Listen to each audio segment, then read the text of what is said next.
మార్చుతుంది ప్రార్థన. ఈ పరలోక ప్రార్థన నీ లైఫ్ స్టైల్ ఏం చెప్తుంది అంటే, నాది కాదు రాజ్యం, నీదే.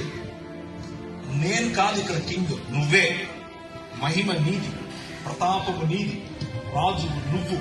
నీ రాజ్యమే ఇక్కడికి రావాలి, నీ చిత్తమే ఇక్కడ జరగాలి. ఇక్కడ లోకంలో ఉన్నటువంటి లోకానికి సంబంధించినటువంటి వ్యవస్థల యొక్క చిత్తం జరుగుతోంది. ఇప్పుడు అలా జరగడానికి వీలు లేదు.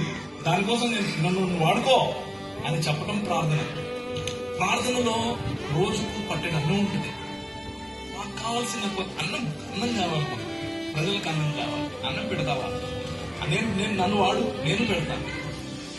నా క్షమాపణ, సంబంధాలు, మధురమైన సంబంధాలు. సో క్రైస్తవ జీవన విధానం ఇది లాస్ట్ లో చెప్పే మంత్రం కాదు.